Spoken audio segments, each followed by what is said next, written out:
The New York Times and The Athletic did an in-depth research piece on all the players that Deion Sanders ran off at the University of Colorado last year, what's happened again in a repeat performance this year, and it's a huge issue, and there is real lashback. You can call it the Buffalo Stampede. That's a good headline. You know, Deion came on board. If you remember his first press conference, he recommended there's a whole bunch of you ought to go right to the transfer portal when this meeting is over. Well, they wound up with 87 newcomers on last year's Colorado football roster. 53 Buffalo players exited the program in Deion's first year. Then when they got to the end of spring football last year, he fired 20 more in spring football. And since the end of this season, 30 more have left. So that's a total of 83 players in like 14 months that Deion got rid of. It's a bad situation. So the New York Times, flip to the next board, John. The New York Times has gone out and talked to the players that were there who vacated. And a big issue was the players said the way they were treated once Deion got there, and Deion settled everything in his office, and he didn't sugarcoat anything. He just flat out told the players he didn't want, we don't need you anymore. There was no in between. Then once they told the players that you're not going to be part of the program, they locked them out of the football facility immediately. They closed out all their computers, their access to any Colorado football information. The players who survived said it became nothing more than us versus the transfers, Deion's favorites that they brought in. And the veteran players who survived said every day was like a tryout. And he said the coaches that Deion brought in just were negative. They said they destroyed the confidence of the veteran players that they handled. And players were really offended because all of a sudden it was about Deion and his son Shedeur and reality TV. And there were cameras everywhere. It wasn't a team concept anymore, and they were really bothered by that. So that comes out, and now Deion, in the last 48 hours since this New York Times story surfaced, he just goes on the offensive. And Deion this morning said the guys in the transfer portal, bunch of quitters. Well, that's not quite the case. You ran a whole pile of those kids off who had been on scholarship.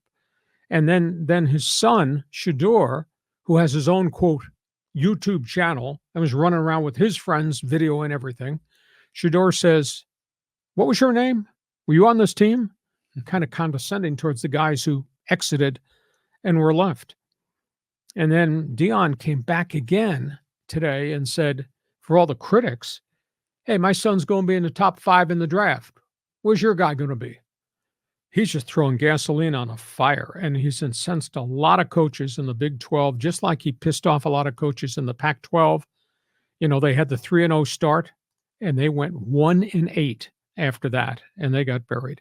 And then Deion made the closing comment, transfer portal, like room service, just order up what you want. Huge issue, and he just is throwing more gasoline on this fire, and it's an awful lot of people outside of Boulder are really in grudge mode. And we talked about Colorado football, John, being must-see TV and how cool it was going to be, and it was unbelievable when they upset TCU first game of the season, and it kind of all caught up with him, and he ran off more players. He's lost a bunch of assistant coaches who vacated, including one who got demoted, who wound up Sean Lewis being a head coach at San Diego State. So the story's not going away, and the question is, what kind of success is he going to have? He keeps trying to operate the way he's trying to operate. You were a big Colorado supporter early on. You don't think dude did anything wrong in the transfer portal. Every coach that I kind of commiserated with, current coaches or retired coaches, said that's not the way you treat your players or your program. And John Riley says, it's the transfer portal works in two directions. Yes. Right. So players are going into the portal unannounced, leaving their teams hanging. You know, they don't have guys to replace them. And it's all about me, the athlete. Well, the same thing goes for the coach. He's trying to build a program, me, Deion. So it's the shifting nature of this. Now, you know, the numbers that you shared about the stampede of buffaloes running out of Boulder, Colorado. Forced out of Boulder, Colorado. Forced out.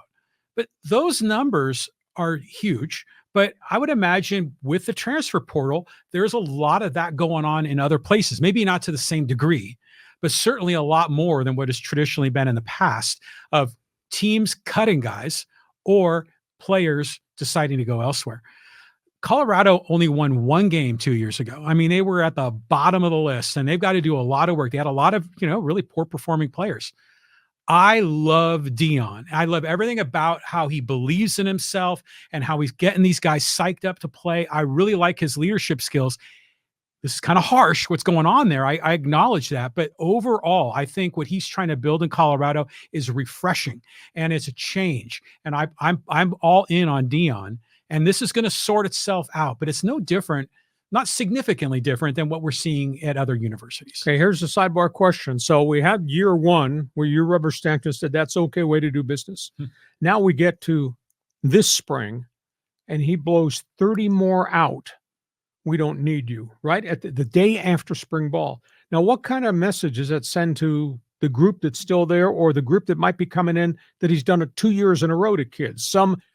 Some that he inherited, a large number he inherited, plus the bunch he recruited. Now he wants them out. It means you better darn well perform, because if you don't, you're out. And that's just the reality of college sports. You think people go there, they get a scholarship.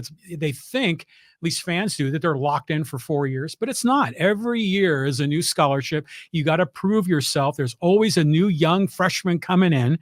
There's always a transfer guy that wants your spot. That's just the nature of it. And the more you go up the levels in any sport, every day is still a tryout because it's so competitive. It's just that Deion puts it all out in the public because he's got the TV crew following him around. And besides, people want to tear Deion down, because of all the fame and hype that he got last year. Okay. Fans Forum. You're a college football fan. There is no excuse for you not to be in the Fans Forum in the chat box right now. Very simple question. And I need you to fill up the rest of the chat box. Pro Deion, believe the way he's doing business. Anti-Deion, it's unethical. Let's see what the fans have to say. You know what I say in the anchor's chair. You know what Dude says, broadcasting from left field with his opinions. Pro or anti-Deion? You got a couple of minutes here before we go to Fans Forum. Jump on board. Speaking of the